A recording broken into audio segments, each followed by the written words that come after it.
Olá, estamos de volta aqui com um episódio fantástico para te lembrar que você... Pode. Gente, você que ainda não se inscreveu, vai lá agora e se inscreve.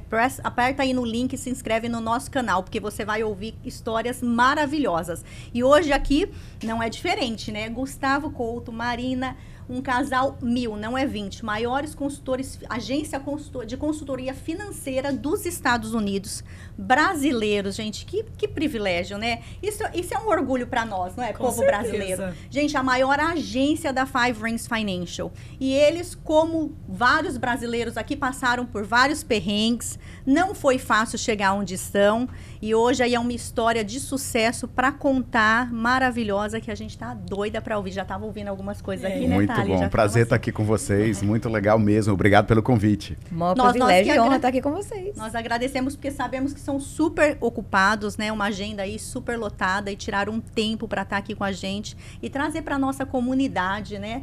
A história deles, a história de sucesso, para estar incentivando e ajudando o nosso povo brasileiro a também conquistar. Aliás, eles têm um slogan aí, uma marca registrada, tá? Aqui nos Estados Unidos inteiro. E eu até vi eu vi um post que vocês estavam, não sei aonde aí, num estádio que eles colocaram uma faixa enorme, porque é Brazilionaires, porque o gol deles... Eles vão falar mais sobre isso, mas eu sei que o gol deles é tornar os brasileiros muito bem-sucedidos e milionários aqui nos Estados Unidos. Fala pra gente sobre isso. Ai, que gostoso. É uma missão que virou uma marca, né? A missão é transformar os brasileiros no grupo imigrante mais rico dos Estados Unidos. Amém. E é muito mais do que um slogan, né? Realmente é uma missão. E é a primeira coisa que eu digo, que as pessoas que vêm trabalhar com a gente têm que acreditar nessa missão. Se você acha que essa missão é impossível, você não tem como contribuir para essa missão. Não que ela seja fácil, nem que ela seja pequena, porque ela é ambiciosa pra caramba, mas ela é possível. E a gente já está vendo os resultados dessa missão. E aí, acho que não fomos nós brasileiros que... Isso que é engraçado, na história, quem criou esse nome não fomos nós. Não fomos nós brasileiros. Nós estávamos num evento da Five Rings Financial, aí alguém apresentou a gente, e a pessoa falou, eles são Brazilians. Oh, they're gonna be millionaires. Oh, they are the Brazilionaires. Aí eu falei, wow, that's a great name. Uma sacada de... Aí pegou, assim. Sabe? Pegou aquele nome e eu falei, toda vez que der o nosso relatório, era só eu e a Marina que começamos. Nós começamos dentro da agência como os primeiros brasileiros. Aí eu falei assim, sempre, em vez de pôr o meu nome, escreve Brazilionaires no report. Aí eles davam um relatório de produção anual e era só a gente. E tava lá, Brazilionaires. E aí marcou aquele nome na cabeça da galera. E virou meio que uma coisa de pertencimento dos consultores, né? Porque quem são os Brazilionaires? São os consultores financeiros da Five Rings, que estão ajudando os brasileiros a enriquecer aqui nos Estados Unidos. E aí as pessoas gostam de se chamar, eu sou Brazilionaire, eu faço parte dos Brazilionaires. Aí acho que uns 2 anos atrás a gente falou, gente, a gente tem que registrar essa marca, porque ela é boa demais. É boa demais. Daí a gente fez o trademark, Brazilionaires. Que bom! Registered trademark aqui nos Estados Unidos. Na área financeira só pode existir um Brazilionaires. Que legal. Somos nós. E como começou essa história de vocês? Começou do Brasil. Quando a gente veio pra cá. Olha, eu vou contar um pouquinho do passado. Então, eu vim pra cá fazer uma viagem de intercâmbio quando eu tinha 15 anos. E quando eu vim, eu já tinha estudado inglês porque o meu pai veio pra cá na década de 80 e ele se apaixonou pelos Estados Unidos. Você é da onde? Eu sou de Belém do Pará. Então imagina, sabe aquela história da Vision Board? Sabe a história de você criar uma visão? O meu pai criou essa Vision Board. Sem saber, ou talvez sem nenhum treinamento de Vision Board, visão. Ele veio, se apaixonou pelos Estados Unidos, começou a estudar inglês, eu lembro, eu era criança. E uma vez ao mês, vira e mexe, ele, vamos ver os slides lá dos Estados Unidos. Ele comprou um monte de... Lembra? Vocês já viram um projetor de slides? Lembro. Você aperta assim, vai aquela tela. Então ele fazia um evento em casa, só nós, para assistir slides. Aí ficava passando a Orca, Miami e não sei o que. E aí toda hora ele contava as histórias da viagem dele. Então ele ficou fazendo isso um tempão. E claro, ele estudou inglês. Logo ele colocou a gente para estudar inglês. E aí com 15 anos ele falou, o que você quer? Uma festa ou uma viagem? O carro? Eu falei, não quero nada de carro, viagem. Eu quero ir para os Estados Unidos. E aí ele fez um esforço para eu vir. Eu passei 30 dias aqui nos Estados Unidos andando de ônibus a costa leste toda. Chegamos em Miami, foi subindo até St. Paul. Então a gente foi andando de ônibus 30 dias. E no final dessa viagem, foi engraçado, porque o meu colega de viagem, o Fred, estava do meu lado no avião quando aterrissou em Miami. É o Fred que eu conheço? Não é o Fred que você conhece, é um outro Fred.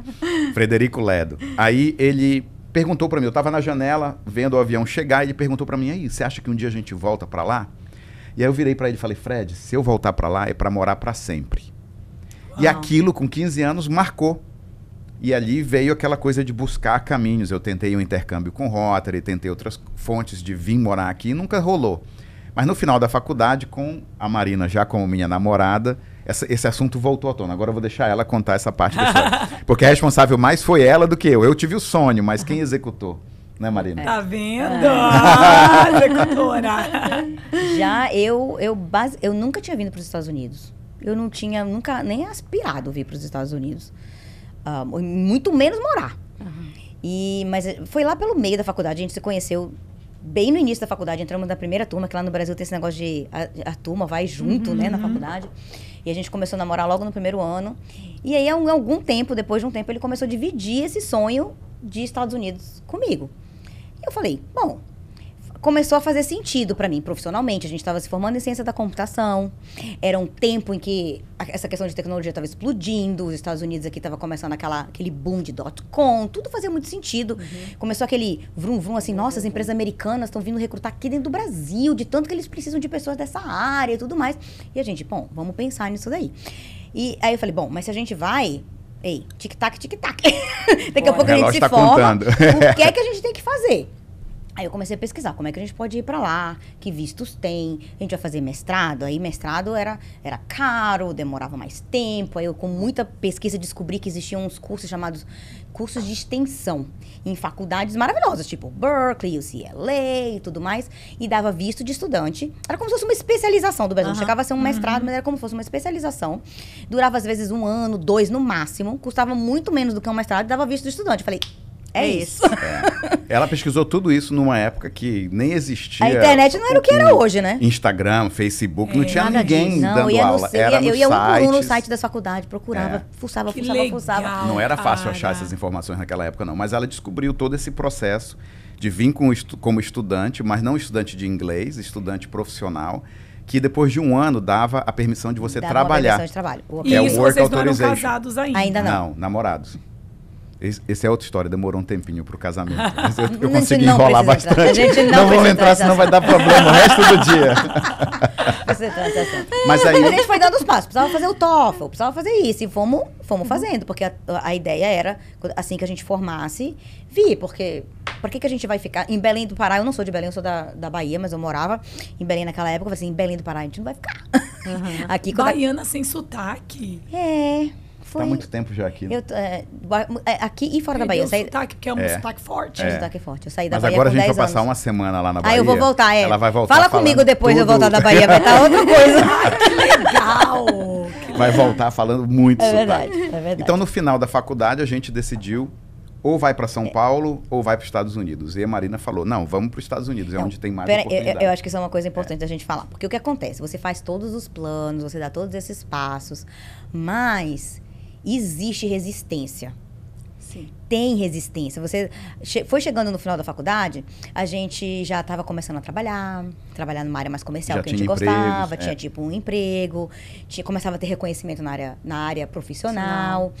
E aí começou a aparecer uma zona de conforto. Né? Essa zona de conforto. Como em tudo na vida. Né? Isso mesmo. E a gente começou a considerar, não, vamos... Aí você vê o que todo mundo está fazendo.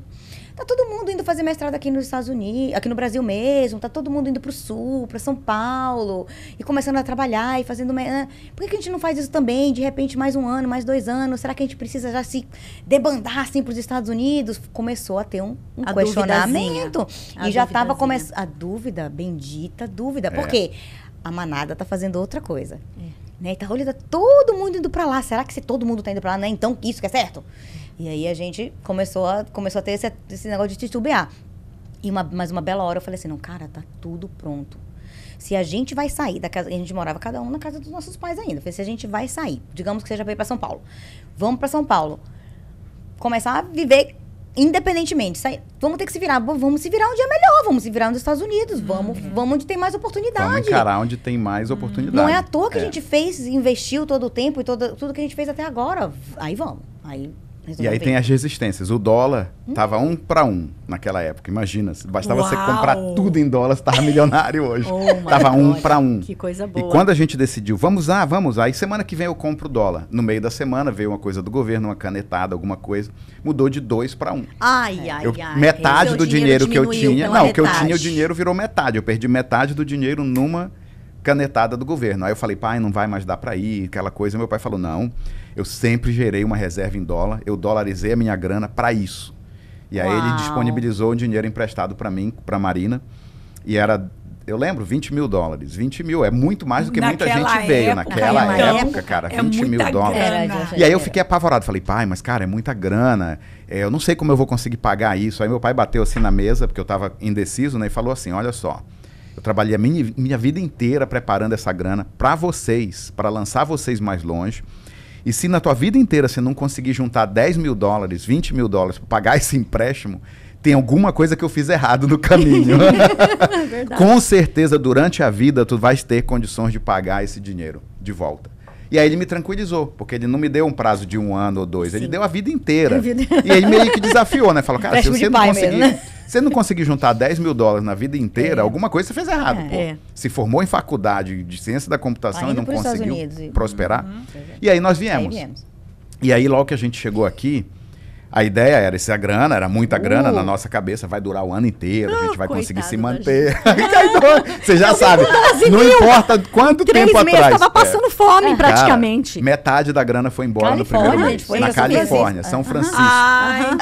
Aí tinha que pagar aluguel. Quem disse que era só o aluguel? Primeiro mês, segundo mês, terceiro mês. Eu falei, ele pagou 4 meses de aluguel para entrar no apartamento. Né? E acabou tudo. Acabou metade da grana. Eu falei, não, toca o alarme de emergência, vamos arrumar emprego. E aí a gente começou a se virar para arrumar algum trabalho. A Marina conseguiu com uma amiga, não foi uma amiga nossa, conseguiu ficar como hostess numa pizzaria. Foi através de contatos. Porque na verdade isso já fica aqui pro Você Pode.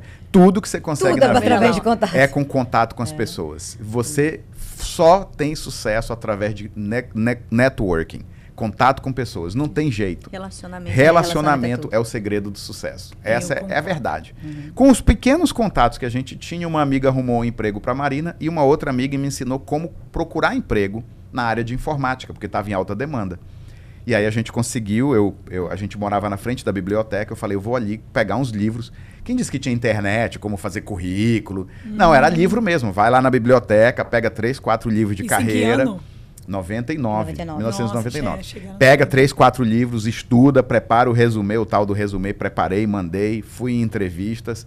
A primeira entrevista que eu fui, que foi super bacana, quando eu cheguei em casa, os caras disseram, não vai dar para contratar. Aí eu falei, caraca, já deram o não, né? Mas, como eu tinha estudado aqueles livros, uma das coisas que o livro falava é sempre mandar uma carta de agradecimento ou um e-mail agradecendo. Aí eu preparei um e-mail agradecendo o não. Não, muito obrigado. Infelizmente, que pena que eu não vou ser parte da equipe de vocês. Mas essa empresa de vocês vai crescer e vai ter muito sucesso, com certeza absoluta. É uma pena que eu não vou poder ser parte disso. Mas parabéns, desejo o melhor para vocês. Aí me voltou um e-mail. Volta aqui amanhã que a gente vai conversar de novo. Uau. Aí me contrataram. Olha aí. Do não a gente transformou num sim. Então já fica, estudou, né? já fica essa coisa, você se prepara. Isso mesmo. Posso falar uma coisa? Não só estudou, mas seguiu os passos. Quantas vezes a gente não passa aqui, ó, está aqui o mapa para o sucesso. A mais B mais C. Pega um CRM, faz isso, liga, faz o follow, né? E as pessoas têm ali, nem saíram procurar o livro, porque hoje a gente passa, é muito fácil de conseguir. É muito fácil. Só que eles não têm a execução, né, de seguir um plano. Então isso é chave. E é exatamente aquela resistência. Eu lembro claramente. Será que eu mando? Será que eu não mando? Ai, meu Deus, será que vão pensar de mim? Vai parecer que eu tô... Quer saber? O livro manda mandar. Então eu vou mandar. Eu vou mandar. Tá certo. Aí eu mandei e conseguimos a oferta de trabalho. E aí começou a nossa vida, na verdade, com dinheiro, né? Começar a fazer algum dinheiro. Não é, amor? Na verdade, é muito importante isso. Você seguiu os passos, né? Você acreditou naquilo. Porque, gente, se existe já um sistema criado, se existem livros, pessoas que já fizeram sucesso naquela área, estudaram aquilo, para que você vai querer fazer diferente? Não reinventa a roda. Não tem simplesmente você está vendo que está dando sucesso, que deu resultado. As pessoas que fizeram aquilo são pessoas totalmente expert, né? expert naquela área. Então, especialista, né? Especializados naquela área. Pra que você vai falar, não vou fazer? Exatamente o que ele fez. Ele falou, cara, se o livro tá falando, quer saber, mesmo que eu tô, o que vão pensar de mim? O que eu vou fazer? Igual a gente com o nosso time, às vezes a gente fala, tem que ligar. Mas vou ligar pra pessoa, ela vai achar que eu sou, né, esquisito, né? Eu ligar, faz tanto tempo que eu não falo com fulano. Gente, simplesmente faça. É isso aí. Porque alguém já fez e deu certo. Então, se diz pra fazer, faz. Simplesmente faça. Você foi contra a sua própria vontade, contra o que você estava sentindo no momento. Que esquisito, o que vão pensar de mim, isso, aquilo. E fez. Porque outra coisa que eu falo também pro nosso time é, você vai fazer qualquer coisa nova, vai ter desconforto. É impossível não ter. Pode ser a coisa mais simples, não é um troço que vai te fazer morrer, não é um troço que vai ter uma consequência negativa em nada. Mas é novo. Se é novo, vai incomodar. Se é novo, eu falo que vai dar aquelas borboletinhas no estômago. E aí eu falo, quando eu tô assim com turmas de principiante e a gente vai fazer alguma coisa, eu falo, tudo bem, a gente vai borboletando mesmo. Tá todo mundo com borboleta no estômago, a gente vai junto com borboleta e tudo. Mas vamos fazer. Porque a única maneira de eliminar esse sentimento é fazendo. E transformando o desconforto em conforto, não tem outro jeito. E uma vez que você começa a fazer, aquilo já vira hábito, depois você já faz com a maior tranquilidade do mundo, sem nenhum desconforto, porque já vira uma rotina para você. E aí se torna fácil. Isso mesmo. Aí a nossa vida começou como funcionários, empregados, ganhando o salário que pagava as contas, sobrava uma grana para quitar a dívida do meu pai, que minha meta era fechar em 1 ano. E a gente conseguiu repor o dinheiro em 1 ano. Legal. Mas 5 anos depois, nós fomos para o Brasil fazer uma viagem de férias. E aí é até engraçado que a gente está indo viajar semana que vem. Com uma outra bem diferente. Completamente diferente. Na época, não tinha voos para Belém. Então, a gente teve que ir de São Francisco para Miami, dormir uma noite em Miami, depois para Manaus, passar um dia em Manaus e depois chegar em Belém. Ou seja, demorou 3 dias para chegar em Belém. 3 dias para chegar na nossa casa. Para chegar lá. E aí tinha que voltar logo depois, porque as férias eram 2 semanas no máximo, né? Mas lá em Belém eu falei para Marina, olha só, a gente conseguiu guardar toda essa grana que a gente guardou, eu lembro claramente quanto a gente tinha guardado, 50 mil dólares em 5 anos. Falei, cara, a gente guardou... Já é algo muito, não é comum. Totalmente fora de muita... de muita realidade. A estatística, falando de finanças, a estatística é que 25% dos americanos não tem nada guardado. De cada 4 pessoas, uma tem 0. Um pneu furou, o cara entra no cartão de crédito. Tá assim a situação hoje. Então a gente sempre teve, vindo dos meus pais, aquela coisa de guardar dinheiro, né? Tanto é que ele tinha guardado para poder pagar para eu vir. E você vê que isso é diferente no Brasil, culturalmente? Depende da família que a pessoa vem. É incrível que a falta de educação financeira força você a aprender com teus pais. Quer isso seja uma coisa boa ou não. Tem pais que não sabem. Tem pais e famílias estruturadas que ensinam esses conceitos de investir, de guardar, de pensar no futuro, e tem pais e famílias que não. Não é porque os pais não querem o teu melhor. Todos os nossos pais querem os melhores fazendo o melhor com é porque eles estão fazendo o melhor com o que eles têm. Só que quando a gente chegou... Você é um exemplo disso, né, Gustavo? Porque seu pai teve essa... ele te ensinou sempre me ensinou a guardar. E ele em 5 anos conseguiu. Sempre fez. O meu passaporte... E eu também... E guardar em dólar, que é outro ponto interessante, né? Porque tem muita gente no Brasil que fica pensando que o dólar vai baixar e nunca dolariza, nunca diversifica o portfólio. Meu pai não. Desde que eu me lembro, como gente, tinha dólar guardado em casa. E de algum jeito, ele comprava o dólar ali com a grana que sobrava. E o meu passatempo de criança, olha só que interessante, era contar os dólares. Eu adorava aquela nota verde, sabe lá por quê? Antes de vir aqui... Eu sabia que um dia ia ficar milionário. Adorava aquele dinheiro verde, mofado, desgraçado do dólar. Mas... Espirrava depois o dia inteiro. Passava o dia espirrando. Mas eu adorava contar os dólares. Enfim, deixa eu voltar aqui para os 50 mil. Aí cheguei em casa, em Belém, e falei, Marina, cara, 5 anos para juntar 50 mil desse jeito, a gente não vai ficar rico. Não tem jeito. Muita gente podia estar feliz, né? Eu não estava. E aí eu falei, eu vou começar a pensar. Aí passei essas férias pensando e olhando a minha família assim, quem teve sucesso, quem não teve. Quem teve, quem não teve. Quem teve, quem não teve. Olhando meus pais, meus tios, família grande. No meio dessa viagem, ou no final, falei, Marina, olha só, eu já vi que só quem tem grana mesmo são os empresários empreendedores. Na minha família não tem história. Ou tu vai ser político, que eu não quero, ou você vai ser empreendedor. Funcionário está vivendo com a vida contada. Está contando o seu dinheiro ali do salário. Eu não quero que a gente cresça nos Estados Unidos anos como funcionário. Vamos ter que empreender. Então a gente saiu dessas férias com uma visão. Vamos ter que empreender. E aí, era engraçado, porque eu tinha que fazer um trabalho no meu projeto da empresa em Miami e a Marina voltou para São Francisco. Nesse caminho, nós voltamos no avião com a ideia de que vamos achar o que fazer. Com a semente ali. Empreender. Aí eu peguei um livro do Robert Kiyosaki, Pai Rico, Pai Pobre. Tinha lá o Rich Dad, Poor Dad e tinha o Rich Dad, Poor Dad Success Stories. Aí eu falei, eu quero ler as histórias de quem deu certo. Não quero nem saber a teoria. Eu vou ler quem deu certo. Aí comecei a ler aquilo lá e a Marina começou a procurar. Aí conta um pouquinho como foi essa conexão. Sem a gente conversar. A gente só sabia que a gente estava procurando. E aí quando a gente ia se reencontrar, eu me lembro, acho que a gente falou no telefone, né? Eu falei, amor, encontrei. Já sei o que é que a gente vai fazer. E aí, quando vi, os dois tinham encontrado o real estate. Toda vez. O papel dela é Eu já tinha me inscrito no curso. Ela já tinha inscrito a gente no curso de real estate e eu tinha estudado o que fazer. Eu falei, já achei, já inscrevi. Ele achou a teoria e eu achei a prática. Inscreveu no curso. Aí era um curso de fim de semana de como ser real estate investors. Na época, tava bombando essa ideia. Na verdade... Isso é o quê? 2005? 99, 2004. Começo de 2005. Que você lembra, foi uma febre no real estate naquele período. Teve o crash. E depois veio o crash. Aí a gente entrou e tudo que é de curso, fala sério, ou você fica muito esperto com aquilo e começa a executar, ou você vai passar o resto da vida pagando por curso. E não faz nada. E o curso do real estate era montado, esse curso que a gente foi, era montado para fazer você comprar o próximo curso. Como muitos são, né? Todo montado. Assim, toda uma motivação no primeiro dia, você ficava empolgado. Aí o homework do primeiro dia era ligar para os cartões de crédito para negociar e aumentar a tua linha de crédito. Esse era o homework, para você quebrar o medo de ligar e negociar, você tem que aprender a negociar. E pá, caralho, todo mundo... Aí eu liguei, negociei, aumentei a linha de crédito. Falei, caraca, aumentamos a linha de crédito. Por que era isso? Porque no outro dia eles iam vender o curso. Então todo mundo aumentou a linha de crédito, irmão. Então tá agora, todo mundo passa no cartão, entendeu? Aí fizeram a maior venda no primeiro dia e agora vamos vender o próximo curso. Eu falei, eu não vou comprar nenhum. Enquanto a gente não comprar um imóvel, eu não vou mais fazer curso. Tudo que a gente já entendeu aqui, a gente já sabe.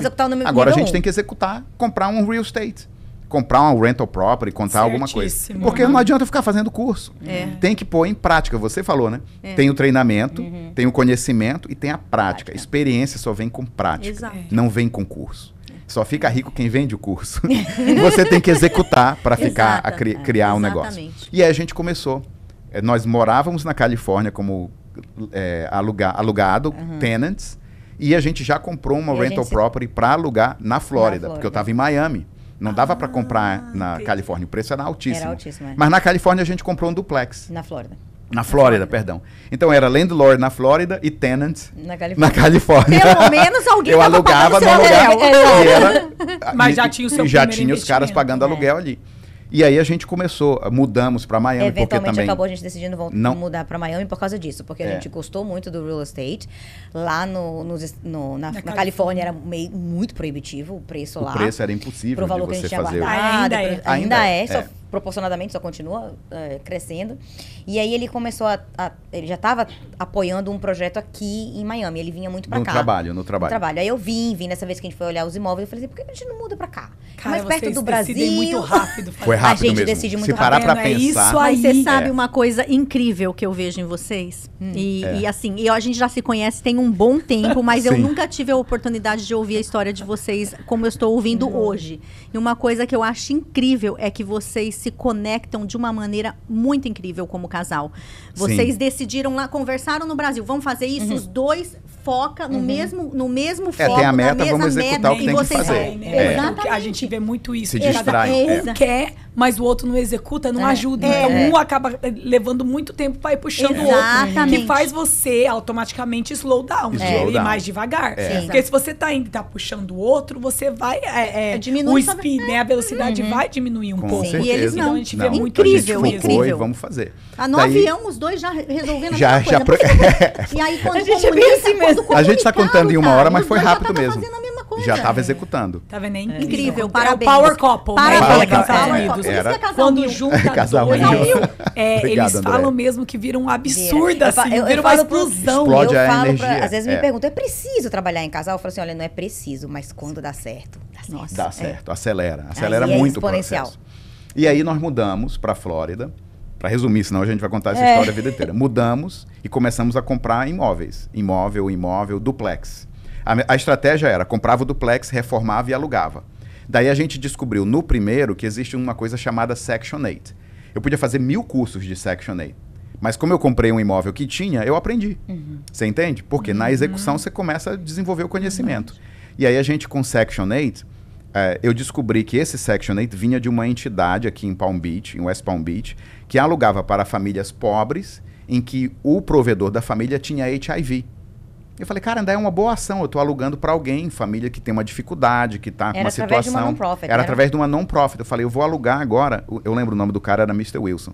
Eu falei assim, Mr. Wilson, o que vocês querem nos imóveis? Vocês estão procurando mais um? Aí ele falava, estamos. Eu falei, então vou comprar mais um, já tem quem aluga, né?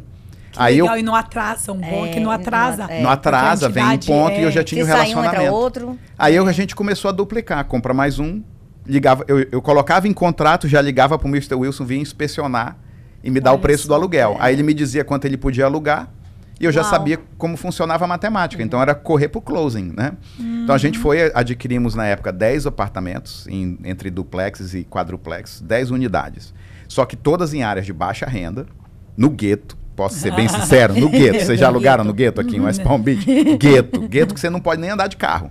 Uau. Andava de carro assim, eu me perdia procurando um imóvel, daqui a pouco, na outra esquina, estavam me vendendo droga, pensando que eu estava rodando procurando pra comprar. O cara, hey, what's going on? What do you want? Aquela galera parando assim. Deus. Aí eu quero comprar casa. Como é que eu saio disso, né? Não, eu tô endereço errado, aí começa a falar palavrão, os caras entendem palavrão, aí todo mundo falando palavrão, fica beleza. Então, assim, eu falava, Marina, não vem sozinha nessas neighborhoods. Tem que vir com alguém, que você vem sozinha é meio risco. Enfim, compramos e acumulamos imóveis, só que a gente sempre continuou procurando oportunidades. E fazendo muito desses congressos de real estate, a gente encontrou day trading, forex trading, que é trading de currencies, de moedas. Que foi um excelente aprendizado, mas não foi onde a gente ganhou dinheiro. Mas o aprendizado ali foi acompanhar o mercado. E aí eu acompanhei a ver os juros do Federal Reserve subindo. Cada vez que tinha a reunião do Fed para decidir, porque nas moedas, quando os juros aumentam de um país, a moeda valoriza. Então tem uma compra e venda imediata. Então aquela reunião do Federal Reserve, do Fed, para aumentar os juros ou não, é super importante para quem está day trading. Você começou a observar não por causa do real estate, então eu estava estudando day trading e eu acompanhava. Aí acompanhando, eu peguei e vi um gráfico que era uma escadinha assim. Toda reunião eles aumentando. Eu falei, Marina, esses caras vão matar a economia. Eles estão fechando, eles estão dando corda para a galera, emprestando os imóveis. Lembra naquela época? 100% sem fazer documento. Compra do jeito que der. 100% de financing. E vocês compraram tudo alavancado. Tudo alavancado. A gente comprava com um empréstimo alto, sem nosso capital. O aluguel se pagava, mas era 3-1 arm. Era 3 anos fixos que ia renovar no próximo ano. E eu vendo a taxa de juros subir, eu falei, quando isso aqui estourar o variável entrar, nenhum deles vai bater a matemática. A gente vai se ferrar, porque a matemática do aluguel não fecha. Os juros vai lá para cima. Exato. Aí a gente entrou em 2006 com uma meta. Vender tudo. Olha que inteligente. Tinha 10 unidades alugadas, todas alugadas. Tá, assim, o cash flow estava vindo sem parar. Mas a meta foi, a gente vai entrar esse ano com uma meta, vender tudo. Passar a régua, vender 0. Quero vender todos os imóveis. Quando não tinha nenhum desespero ainda, né, no mercado. As nuvens estavam lá longe. Mas só tinha nuvem escura vindo no horizonte. A gente falou, cara, nuvem escura no horizonte é chuva. Então, vamos comprar sombrinha, porque vai dar pau. Aí a gente vendeu.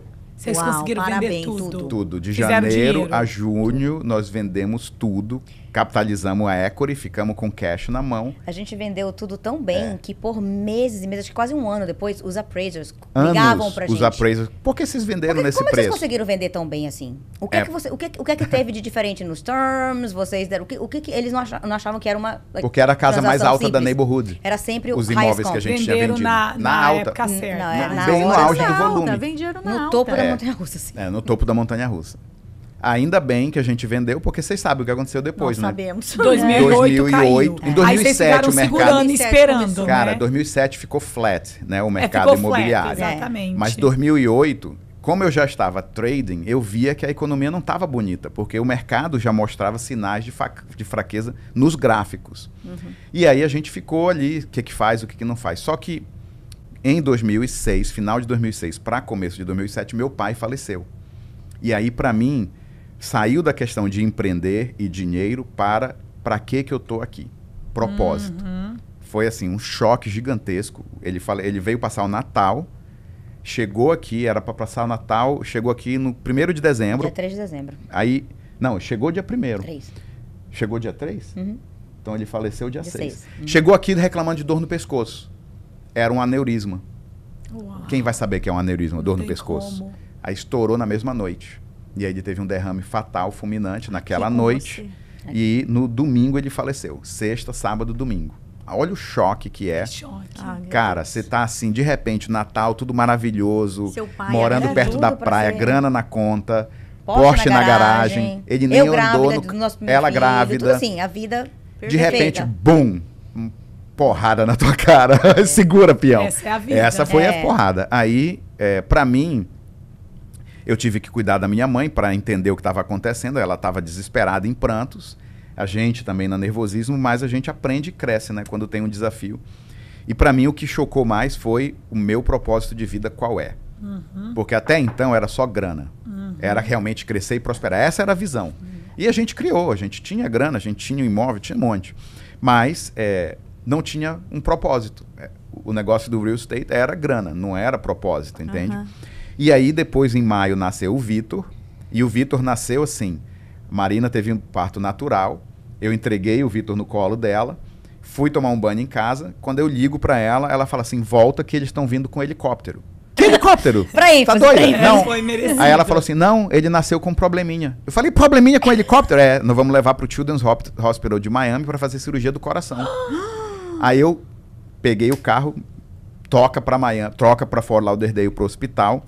Aí a médica falou assim, você vai no helicóptero? Eu falei, eu vou ficar com o lado dele do jeito que for. Se vai de helicóptero, eu vou no helicóptero. Se vai, não sei Eu onde. vou pendurado. E aí ela falou assim, você é o primeiro pai que acompanha quando tem que fazer uma evacuação, que vai dentro. Eu falei, não interessa. Não, mas eles têm que ver se o peso do helicóptero... Dá um eu falei, ó, jeito. manda um enfermeiro ficar, mas eu vou.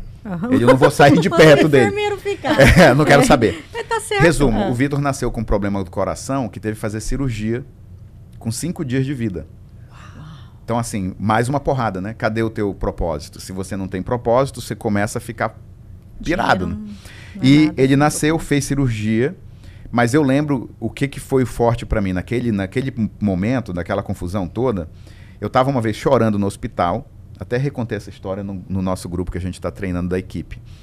Eu tava chorando, ele ali na cama, entubado, eu chorando porque meu pai tinha ficado entubado e faleceu. A minha avó, em abril, também. Mãe da minha mãe. Então, a minha mãe perdeu o meu marido e a mãe em menos de 6 meses. E agora o Vitor, terceiro membro da família, entubado. Um little newborn baby com tubo na garganta, aquela coisa horrível, né? E aí eu fiquei assim, chorando. Aí entra a enfermeira, uma menina nova. Por que você tá chorando? Aí eu falei, você não tá vendo meu filho aqui? É o terceiro membro da família. Aí comecei a explicar. Ela falou, olha só, você tá vendo ele? Eu falei, tô. Ele tá lutando pela vida dele. Você não pode desistir. Quando você chora, você está desistindo. Aí eu fiquei assim, em choque. Ela falou, eu estou aqui há anos. Eu sou especializada como nurse de pre-born babies, newborn babies, in heart. Esse é o meu chamado, é o que eu gosto de fazer. E todas as crianças, na situação dele, 99,9% saem tranquilas da cirurgia. Ele tem altíssima chance, mas se você já desistiu, Tá passando complica. Aí eu, caraca... Essa mulher tem um propósito, essa moça, essa menina, Ela tem 20 e poucos anos, ela tem um propósito de vida. Eu sentia Eu quero fazer algo assim, eu quero ter impacto na vida de pessoas que, né, que seja uma coisa diferente. Não, elas eram tão boas. Eu lembro que por uns 2 anos depois disso daí, eu queria ser enfermeira.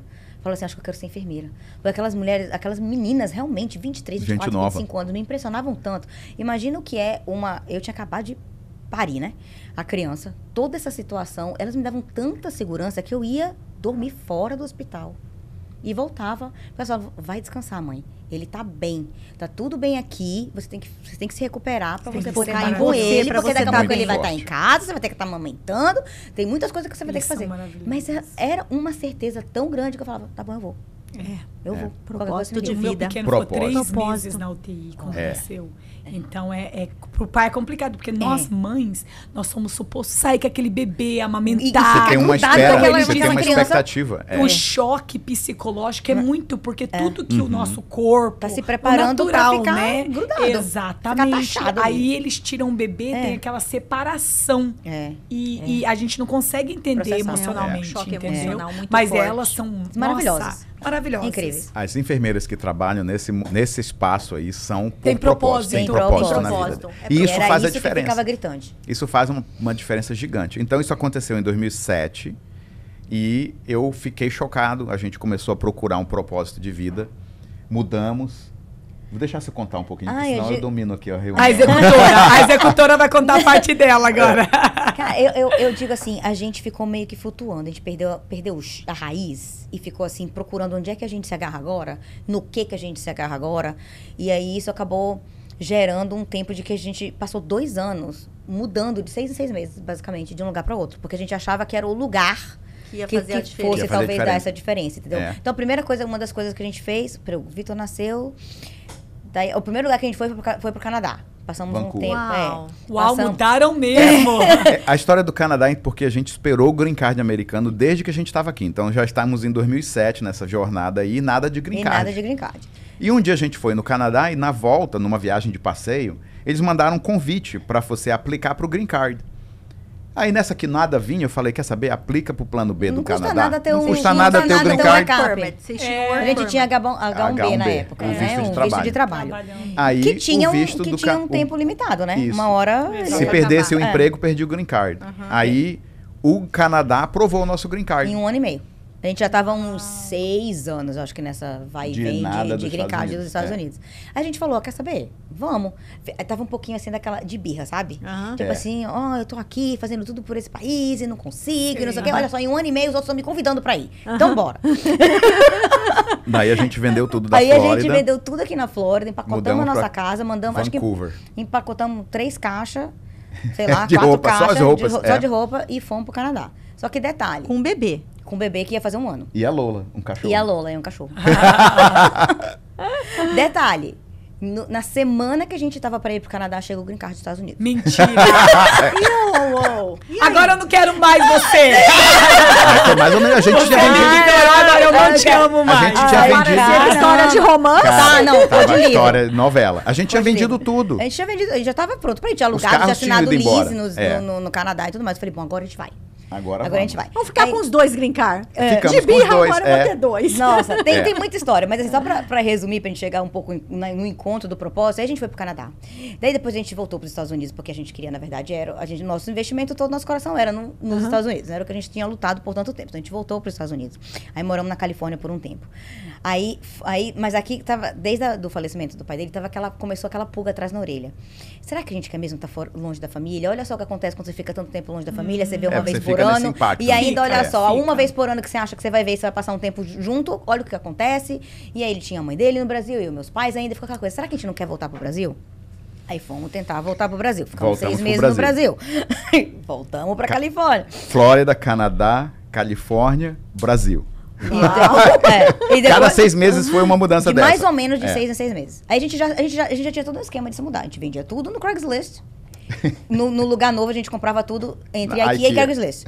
De volta. Você sabe o que eu acho legal com essas experiências? A gente também vê que as coisas que a gente tem nem é importante. Desapego. Eu tive um fogo na minha casa que eu perdi tudo. E eu aprendi muito. Eu falo que foi uma lição excepcional. Porque aí você vê que nada vale, você vai pra todo canto, compra tudo. Tipo assim...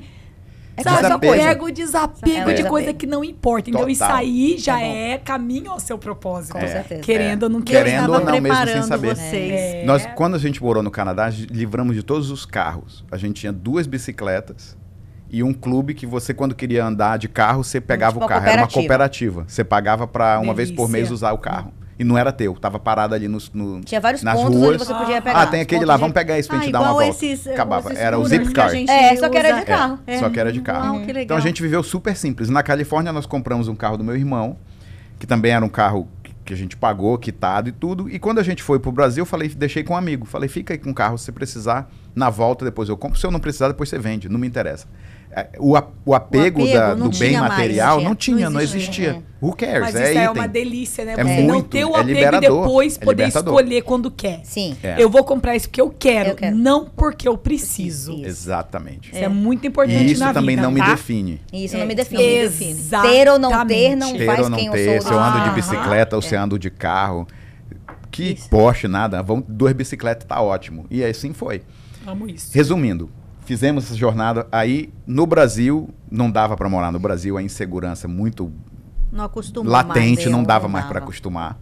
E aí a gente falou, vamos voltar para os Estados Unidos. Aí quando falou, voltamos para Califórnia. Continuei procurando propósito. Vou acelerar aqui a história, senão a gente não chega na Five Rings.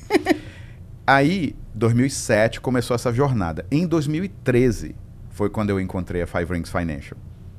E durante esses 5 anos você ficou... Foi um ciclo de 7 anos. Buscando propósito. Trabalhando ainda no corporate. Pagando as contas, criando. Aí tivemos outro filho nesse processo. E aí a gente meio que voltou. A gente estava na Califórnia, os dois trabalhando. E a gente falou assim, nossa, a gente está de volta onde a gente estava mais de 10 anos atrás. Tipo, trabalhando para pagar conta. Aqui, a gente começou a olhar para comprar uma casa e falou assim, se a gente comprar uma casa, nunca mais a gente pode parar de ter 2 empregos, os dois, que ganhem 100 mil ou mais, porque aqui na Califórnia, né? Isso porque a gente estava olhando nos lugares mais baratos. E a gente falou assim, gente, não foi isso que a gente resolveu não ter, tipo, 10 anos atrás, que a gente não queria. E como que a gente voltou aqui? Vamos nós de novo, então. Vamos mudar. Se você não tá onde você quer, você tem que mudar. Onde é que a gente quer estar? De volta? Onde foi que a gente atingiu aquilo que a gente queria? Onde a gente chegou mais perto? Foi aqui na Flórida, quando a gente estava investindo em real estate. Lá vamos nós de novo. Foi aqui que a gente mudamos para Flórida de novo. Isso faz 2003. Isso 2013. 2013. Então quase 10... Quase 7 anos a gente mudou depois. em 2012. 9 anos atrás. Quase 10 anos. Quase foi 2012 que a gente tá mudou de volta para Flórida. A gente encontrou a Five Rings em 2013. Pouco tempo, hein? 10 anos. 10 anos, como a vida muda. E daí, encontraram a Five Rings e encontraram o seu propósito? Encontrei na Five Rings uma coisa que me chamou a atenção. Eu sentei no avião do lado da Mary Fisher, que é uma executiva de Virginia Beach. Ela estava vindo passar férias na Flórida e ela falou uma frase. Eu trabalho numa empresa que ensina a classe média americana sobre dinheiro. Falei, cara, esse negócio me interessa, porque eu sempre via, como empreendedores, que as pessoas tinham a mente fechada para as finanças, para dinheiro, para criar riqueza, né? Eu falei, e a gente sempre teve no coração a ideia de ensinar. A gente pensou até em criar uma escola de imóveis, investimento de imóveis, como investir em real estate, com o nosso aprendizado. Mas não tinha executado isso. E quando ela falou aquilo, me deu essa chamada, isso me interessa. E aí a gente conversou com a Mary depois... No outro dia, no hotel. Essa história da Mary e da Five Rings é uma história meio que difícil de acreditar. Porque tem a parte do que aconteceu e tem a parte espiritual por trás. Então, eu vou contar um pouco a parte espiritual, posso? Claro que pode. Se vocês me permitirem. Claro. Assim, eu acredito em Deus. Eu sou um cara cristão. Nós desenvolvemos cristianismo. Depois de ser muitos anos católicos, aqui a gente... Quando voltou para a Flórida, eu me reconectei com um casal que são real estate investors americanos. E para reconectar com eles, olha que interessante, eles falaram assim, nós temos uma reunião de oração para business owners na igreja. Vem aqui que a gente toma um café depois. Aí eu falei, Marina, oração, católico, oração é coisa de crente, não sei se eu quero, se eu não quero. O preconceito do Brasil, né? Que preconceito o que é? Você ter uma ideia sem nem olhar a outra. Exato. E acreditar que a tua é a certa sem nem analisar o outro lado. Predeterminar o conceito, sem realmente estudar aquilo. Aí a gente foi. E lá foi maravilhoso, o encontro foi legal, a oração foi bacana, e a gente começou a reconectar com Deus através deles, desse casal de amigos empreendedores, que estava usando o empreendedorismo na área cristã. Verdade. E isso conectou a gente muito forte. E a gente conectou com o cristianismo. E eu estava estudando como ouvir de Deus. Uau. Então eu orava, eu pedia, eu perguntava. E aí nessa noite, antes de encontrar a Mary, eu falei com Deus, falei, Deus, me dá o que você tem que me dar. Eu não estou conseguindo entrar em minha oração, em meditação, estava a mente muito ativa. Mas eu preciso dormir hoje. Essa foi a minha oração. Eu preciso dormir hoje, porque amanhã eu vou pegar um avião muito cedo. Se tiver que me dizer alguma coisa, me diz num sonho, que é mais fácil, mas me deixe dormir. Aí apaguei e dormi. E tive um sonho, mas assim, um sonho nessa noite, como se fosse um filme. Sabe quando você sonha que é perfeita a imagem? Foi um filme, literalmente. E eu acordei desse sonho e gravei a história do sonho, porque eu... Pra não esquecer. Pra eu não esquecer. Eu estava estudando isso. Isso era a instrução era a instrução desse de como estudo. Ouvir Deus de também, gravar. Né? Porque se às vezes você tem um sonho, gravar o sonho. Pra seguir instruções desse daqui Eu sou bom, executar e seguir. Aí, passo a passo. O sonho era assim, eu estava entrando no avião e saindo do avião, ouvia os speakers, né, no alto-falante do aeroporto, falando, nós estamos chamando Gustavo Couto para ensinar as pessoas sobre dinheiro. Você vai fazer pequenos negócios, pequenos projetos, vai aprender a vender pequenos negócios e depois vai crescer e vai ficar enorme. E esse foi o sonho. E aí eu acordei, acabei de ter um sonho, que é o meu chamado de Deus. Aí descrevi o sonho no celular. E aí me veste, se prepara, vai, pega o avião. Isso eu estava voltando de Omaha, conexão em Atlanta. Na conexão, quem dia que eu lembro do sonho? Não lembro mais nada, né? Já estava ali na correria. Quando eu sentei do lado da Mary, que ela falou, eu tô numa empresa que ensina sobre finanças para classe média, era a conexão. Mas eu não lembrava do sonho. Você não lembrou? Eu não lembrava do sonho, nem quando ela falou isso. Não lembrava do sonho. Senão eu tinha ficado louco, né? Eu não lembrava. Até por graça de Deus. Mas eu só veio na minha cabeça, isso te interessa. Assim como a própria voz de Deus, né? Me interessa. Só, tipo, ó, aí eu falei pra ela, me dá o teu cartão, que eu quero entrar em contato com você. E quem disse que ela tinha o cartão? Ela não tinha. Aí eu dei o meu cartão pra ela.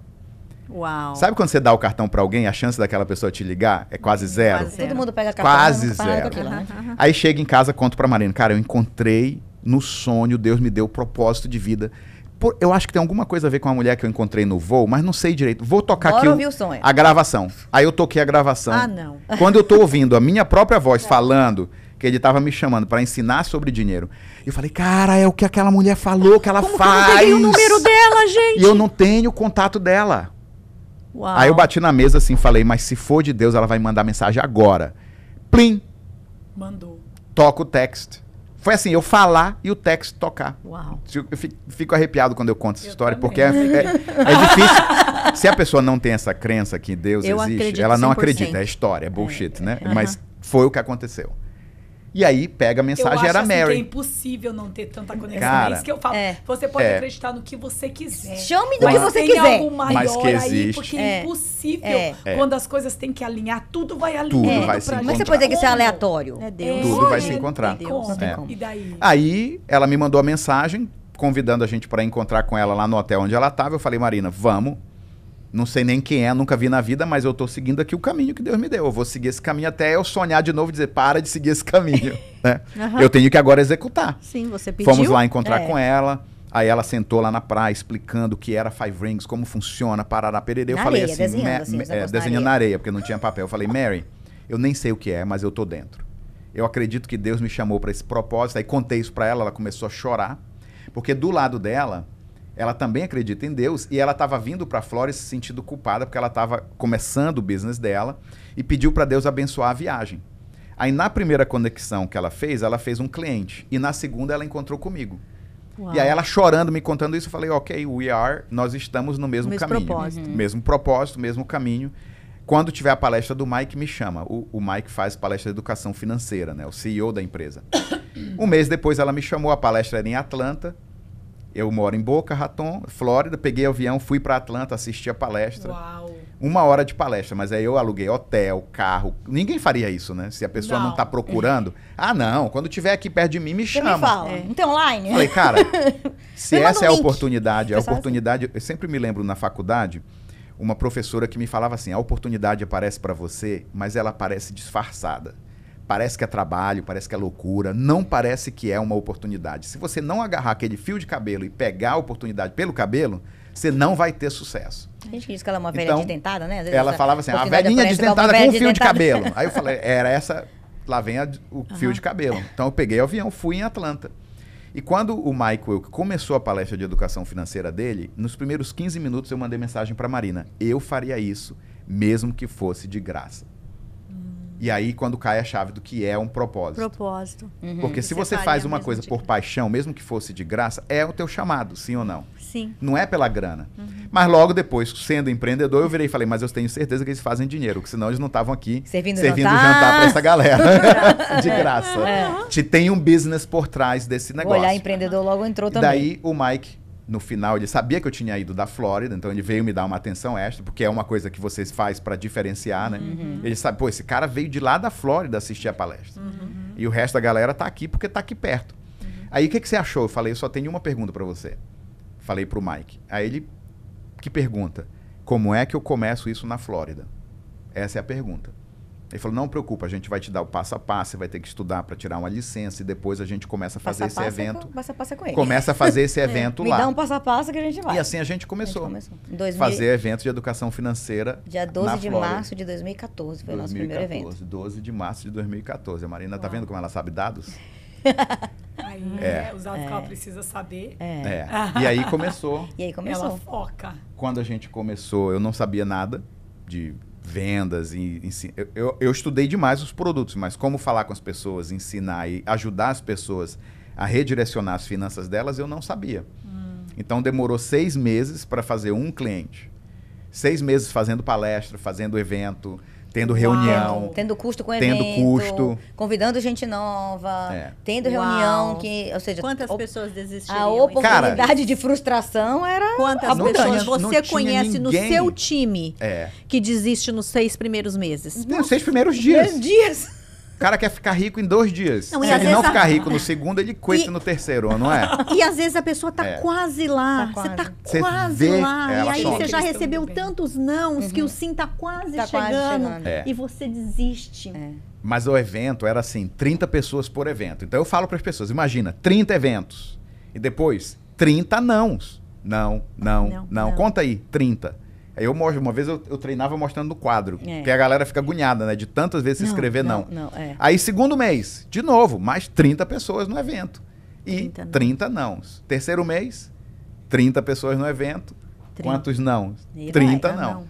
Terceiro mês ainda. Quarto mês, 30 pessoas no evento. 30 não. Quinto mês, 30 pessoas no evento. 30 não. Sexto mês, o primeiro sim. Eu e ela compramos o nosso plano. Mentira, foi. Eu achei que era um cliente. Se a gente não vai convencer ninguém, pelo menos a gente tá bem convencido. Então vamos lá. Porque eu tava esperando alguém comprar para eu fazer o meu. Mas eu falei, quer saber? Eu não vou esperar ninguém. Eu vou fazer o que eu tenho que fazer. Eu já tinha estudado tanto o produto. Eu fui almoçar com um amigo. Eu tenho descendência lebanesa, né? Meus bisavós são do Líbano. E aí, conversando com esse amigo, que ele também é libanês, ele falou assim, na nossa cultura, que ele é mais conectado com a cultura do que eu. A minha raiz já é distante. Na nossa cultura, o primeiro dólar tem que ser do dono do business. Aí eu falei, cara, isso é interessante. Quando eu abria restaurante, eu era o meu primeiro cliente. Quando eu abria a loja de roupa, eu fui meu primeiro cliente. Eu falei, eu tenho que seguir essa lei, né? Na minha cultura, na lei eu tenho que acreditar naquilo que eu estou fazendo. Claro. Não adianta você vender mortgage sem você nem fazer o teu. Não adianta você comprar e vender imóveis sem você ter feito o teu próprio. Sim ou não? Faz sentido. Então, como é que eu vou estar vendendo planos financeiros e eu não fiz o meu?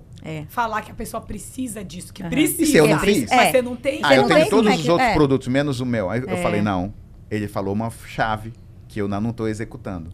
Aí cheguei em casa e falei, vamos fazer o nosso próprio plano.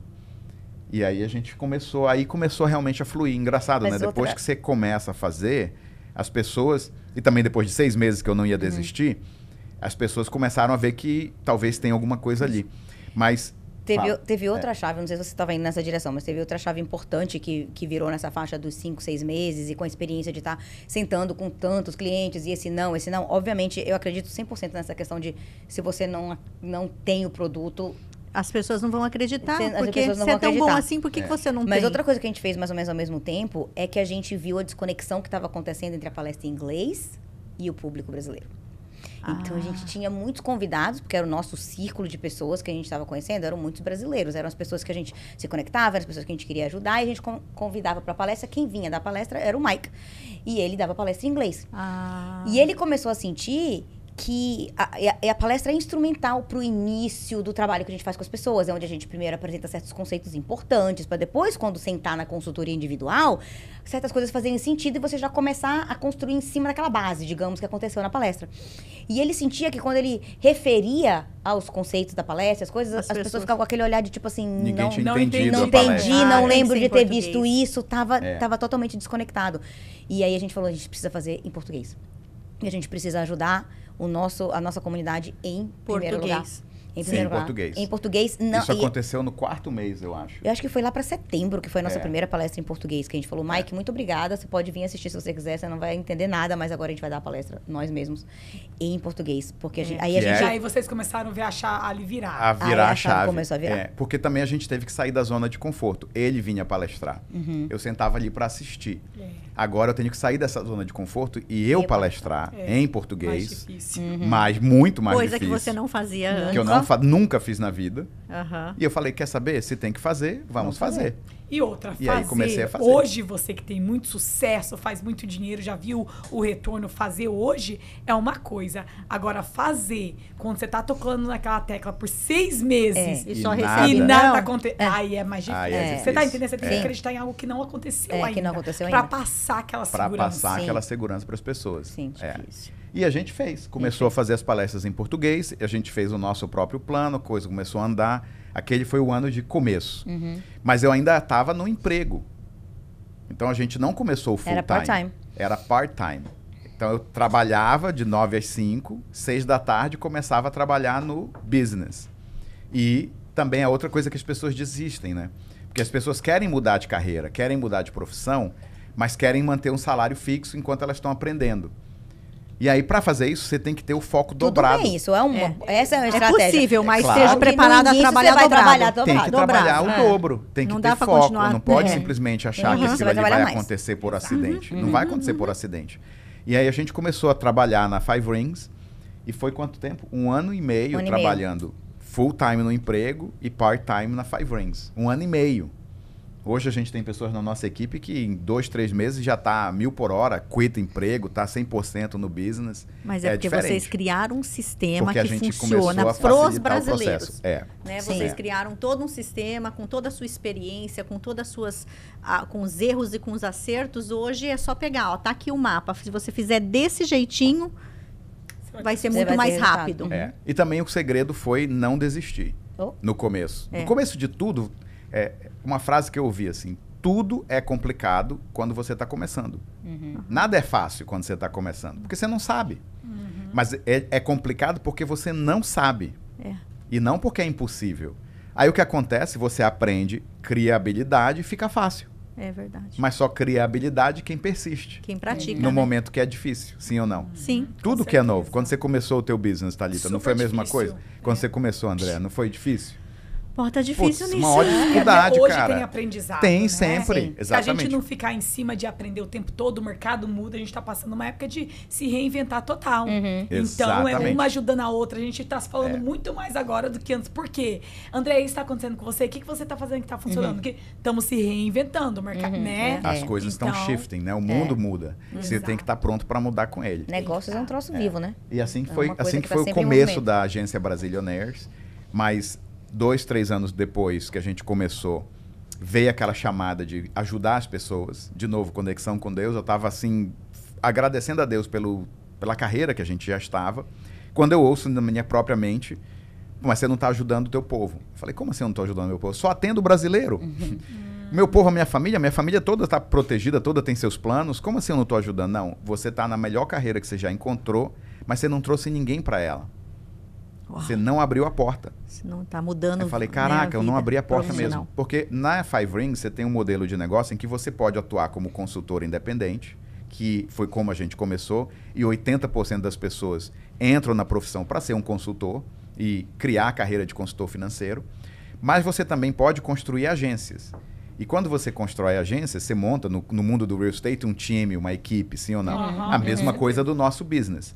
Só que é mais difícil, porque você tem agora que treinar pessoas. Nosso meio também fica bem mais difícil. É um desafio maior. É um desafio lá vai a zona de conforto embora de novo. Às vezes o manager ganha menos do que os produtores, né? No nosso mundo, porque você está ajudando a gente tem que ajudar. É uma aí transição. Não dá tempo de vender. Exato, É uma transição.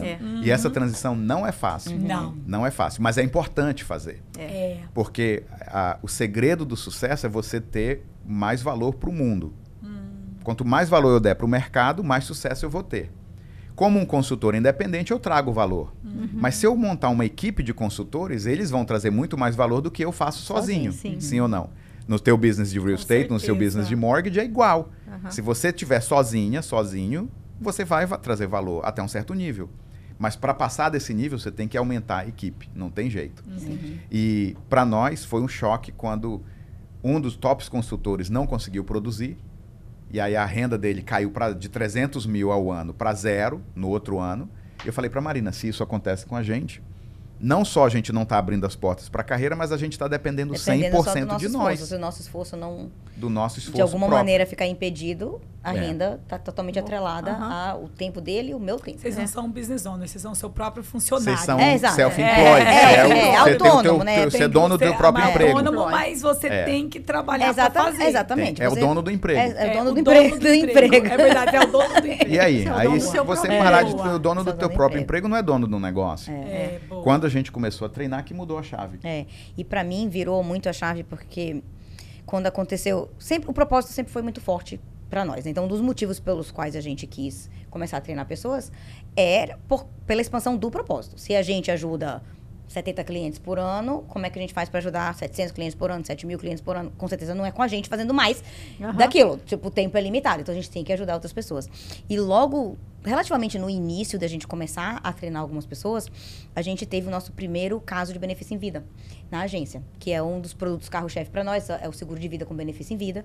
E a gente teve uma cliente que recebeu o benefício em vida por ter tido um derrame. Foi o nosso primeiro caso de pagar um claim do seguro. Só que ela não era nossa cliente. Ela era cliente de um agente de um agente. Uau. Alguém que a gente estava treinando. Então, eu nunca chegaria nela. Eu digo assim, o nosso braço não alcançava ela. Exatamente. Nunca. Mas a gente deu braço com o Paulo, que deu braço com o Rickson. E o Rickson alcançou ela. Então, isso daí falou assim, pra mim faz sentido financeiramente, faz sentido em termos de negócios, você ter uma equipe? Faz. Mas faz total sentido em termos de propósito, de impacto.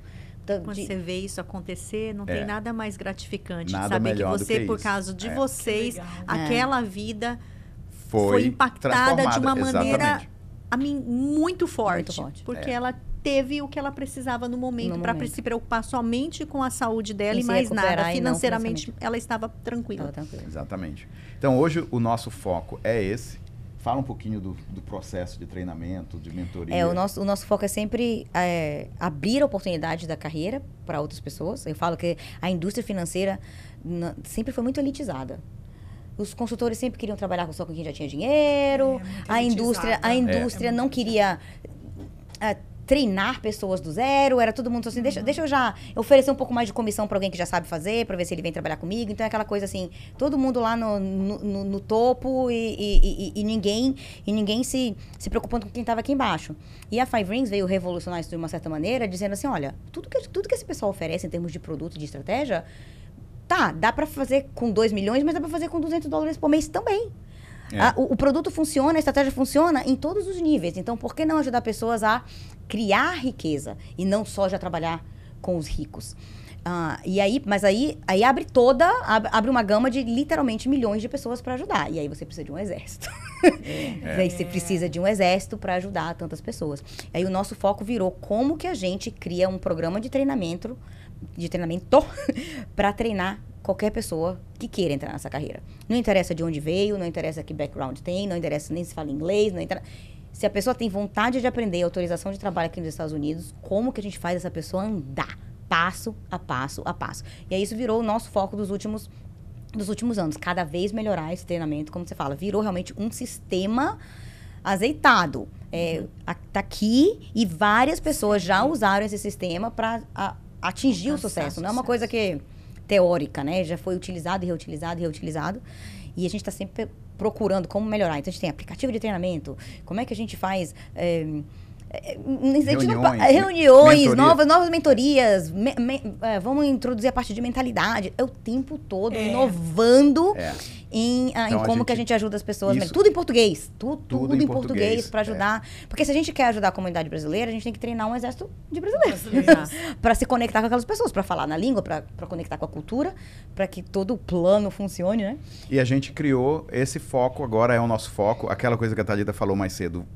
A pessoa que está produzindo, tirar a mente dela de produtor para gerar treinador e capacitador de pessoas é um desafio no começo. É uma bela transição. Porque a zona de conforto como consultor é muito alta. Depois que você aprende... Bom, cara, é normal, é natural. É difícil um consultor financeiro, uma pessoa de sucesso não fazer six figure no ano.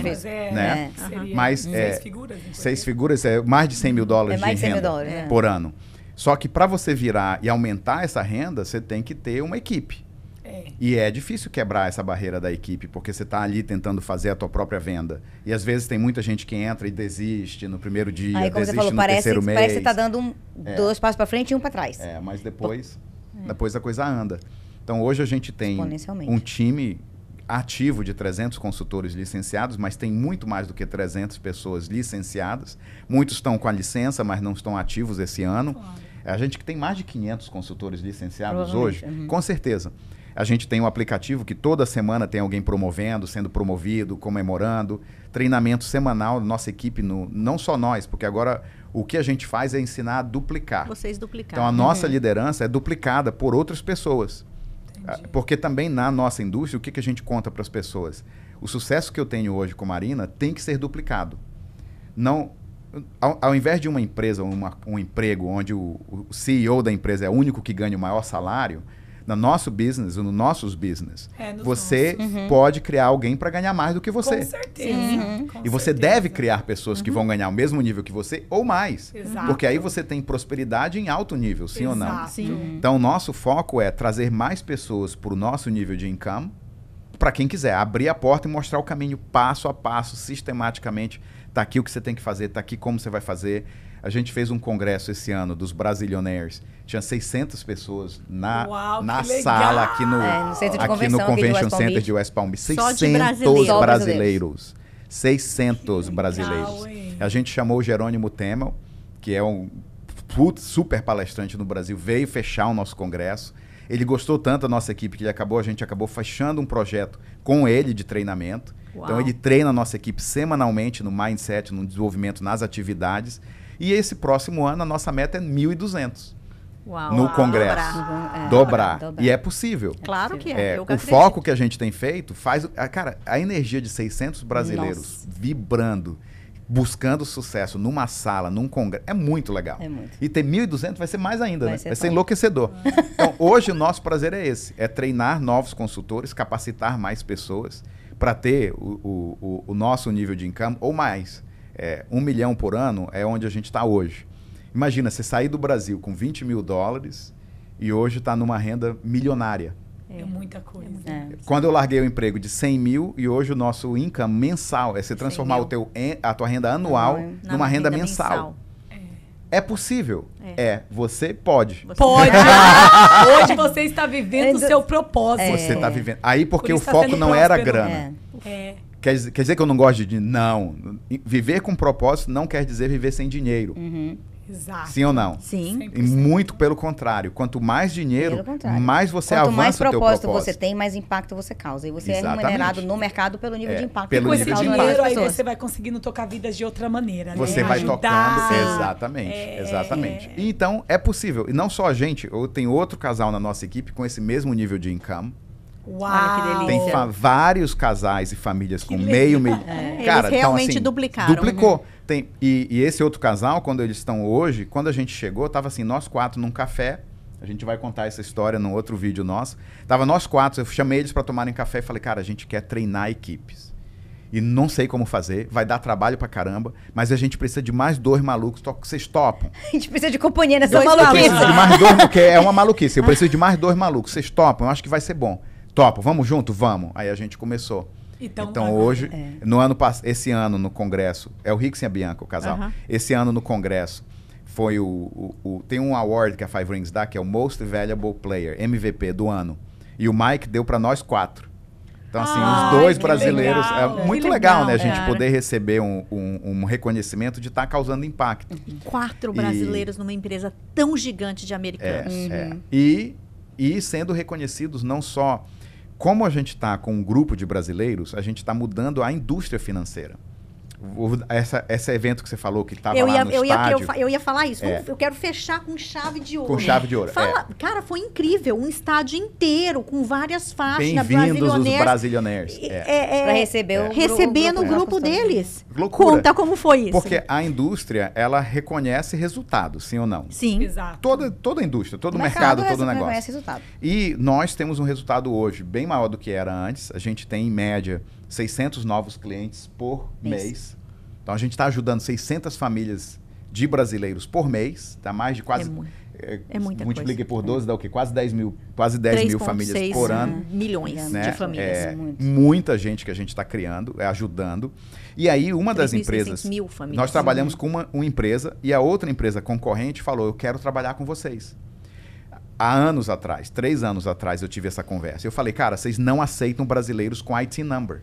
Se você não aceitar, eu não quero trabalhar contigo. E aí o cara fala, nós somos uma indústria de 100 anos, como é que a gente vai mudar as regras? Eu falei, te vira. Muda a regra. O cara que tem IT number, ele também tem que ter sucesso, ele também tem que ter planos financeiros, ele também tem que ter uma aposentadoria. Ele tem direito. Se uma concorrente tua ofertou para eles, vocês têm que ofertar, senão eu não quero trabalhar com vocês. Aí eles começaram a mudar. Status migratório não tem nada a ver com necessidade de planejamento. Exatamente. Quem mora aqui... E se você está pagando... E você está querendo pagando ficar o teu aqui... plano, você tem que estar com... A necessidade são as mesmas. Aí vocês mudaram isso. Aí eles mudaram as regras internas dessa seguradora para aceitar o brasileiro com IT number. Uau. Aí foram mudando as regras internas para aprovação de planos. Aí eles começam a entender o que é o cara imigrante, o que é a pessoa com IT number. Aí eles falaram assim, eu quero fazer um evento com os Brasilionaires. Nós vamos chamar vocês para a sede da nossa empresa e vamos mostrar para vocês o nosso business. Eles chamaram os top 10 producers da nossa equipe, os 10 melhores produtores, por convite, para virem conhecer a empresa, uma empresa de 135 anos nos Estados Unidos, para conhecer a empresa de dentro para fora. Esse monte de brasileiro lá pro meio para eles conhecerem a gente, abriram o estádio lá pra gente...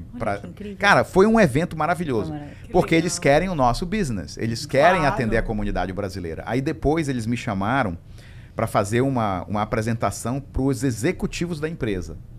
Aí eu falei, cara, para falar para o executivo dessa empresa, a gente vai ter que deliver. E aí eu me inspirei, fui lá e contei a história dos nossos clientes. Cheguei e contei, fulana de tal, chegou assim, com IT number, ela recebeu um cheque. É um caso de uma cliente nossa, que ela tem o IT number, mãe solteira, e recebeu mais de $200 mil porque ela teve um diagnóstico de câncer de mama.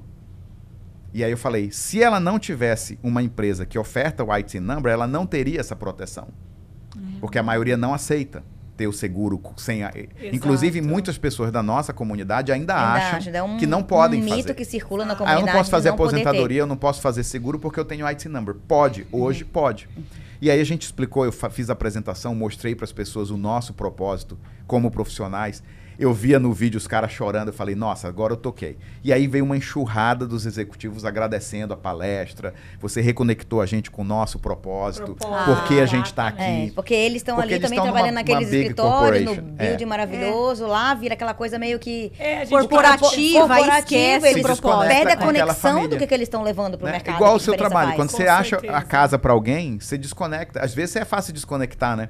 Vai ter uma criança morando ali, vai ter uma família morando ali, vai ter uma herança para aquela família. Quando você ajuda um financiamento, é a mesma coisa, cara. Você ajuda alguém a entrar num imóvel, ele está construindo riqueza. Ele começou a se estruturar agora um nível diferente da sociedade, sim ou não? Sim. Ele não está mais ali no nível abaixo, agora ele está num próximo level. Sim. Ele agora tem um patrimônio que antes não tinha. Então, está construindo a aposentadoria. Está construindo o futuro dele. Que também é uma das coisas que nós, brasileiros, aqui nesse país, devemos fazer. Construir riqueza, não só fazer dinheiro. E essa é uma mudança de mentalidade. Porque o brasileiro vem, cria um monte de dinheiro, faz dinheiro e manda tudo para o Brasil. Compra imóvel só no Brasil. Manda dinheiro para o Brasil. Faz coisa no Brasil. Aí depois vai ficar velho aqui, não vai querer voltar para o Brasil e o patrimônio dele não volta para cá. Em real. Em real. Como é que vai viver?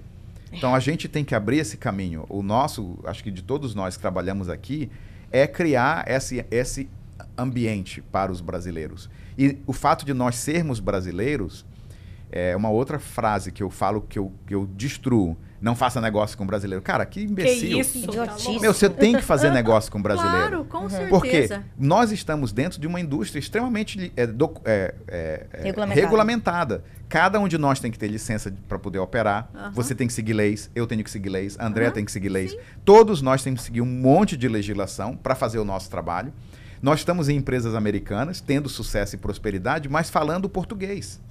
Trazendo para o brasileiro o que tem de melhor da indústria para ele na cultura dele. Exato. Isso é um diferencial, é ou não é?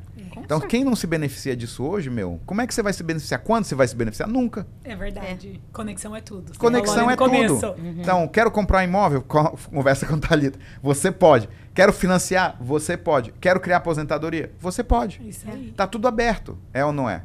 Com certeza. É só eu entender que hoje o mundo mudou, que não existe mais só americano. Na verdade, muito pelo contrário, é muito melhor fazer negócio com o brasileiro, especialmente nessas áreas. Porque a gente vai entender a tua cultura. A gente não vai só fechar um plano. Da onde você veio. De onde você veio. Como você se sente em relação ao dinheiro. Como você se relaciona com o dinheiro. De onde você veio, porque qual é a cultura. Tem muita influência cultural nisso, claro. Né? Total. O americano não sabe nem o que é Brasil, nem o que é IT number. E a maneira que o americano lida com crédito e dinheiro é totalmente diferente da maneira que o brasileiro lida com crédito e dinheiro.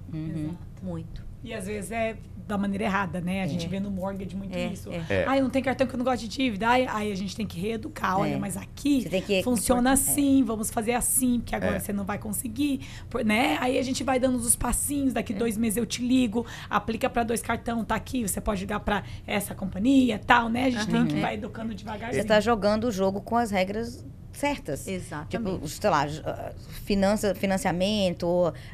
No Brasil, você jogava basquete. E agora você vê que nos Estados Unidos você tem que jogar futebol. Não é só porque é bola que é a mesma coisa. Exatamente. Completamente diferente. Não dá pra jogar futebol com as regras do basquete. O Brasil era o Brasil, as coisas funcionavam lá de um certo jeito. Aqui você tem que saber as regras de como funciona aqui. Afinal, todo mundo fez Quem imigra paga um preço que só quem imigra sabe. Né? De deixar para trás as suas raízes, a família, os amigos e tudo. E se você pagou esse preço, eu tenho certeza que foi para prosperar. Sim. Foi também para ter segurança, foi para ter as coisas que funcionam, sim, mas foi também para prosperar. Porque se você soubesse que você ia ganhar menos aqui do que lá, você não vinha. Te garanto. Não, eu vim para ficar milionária. Claro. Eu garanto que você não vinha. Então, se você veio para prosperar, entenda as regras aqui de prosperar e não resista a esse processo de evoluir. Você está na potência no Brasil, no país mais rico do mundo, então vamos entender por que esse país é o mais rico do mundo e vamos utilizar a nosso favor. Você falou algo interessante, as pessoas resistem. E o legal aqui, as pessoas que eu amo desse país é que você pode achar o seu propósito e prosperar. Sim. Tá? Porque a gente estava conversando sobre isso, sobre uma enfermeira. Eu saí da enfermagem porque, né, no Brasil, ou uma dentista. Vocês têm exemplo da dentista que veio pra... Então, quer dizer, no Brasil, às vezes você faz o que você ama, mas você não consegue prosperar. Aí você tem que fazer o que você talvez não é o seu propósito para você poder viver bem. Sim. Nós, aqui nos Estados Unidos, temos a possibilidade, a oportunidade de fazer o que ama, de fazer o nosso propósito e prosperar. Isso é fantástico. Isso, muito cara, isso é fantástico. Não tem dinheiro que paga o propósito. Então, acabou. Agora, fazer o seu propósito aí, ganhar muito dinheiro, aí regaçou. Aí melhor ainda. Isso aí. Aí acabou. Aí melhor ainda. Lacrou. Claro. Gente, muito obrigada. Fantástico. História fantástica de vocês. Eu tenho certeza que hoje nossos ouvintes realmente podem acreditar que você pode. Obrigado, gente. Até a próxima. Obrigada, foi um prazer. Gente.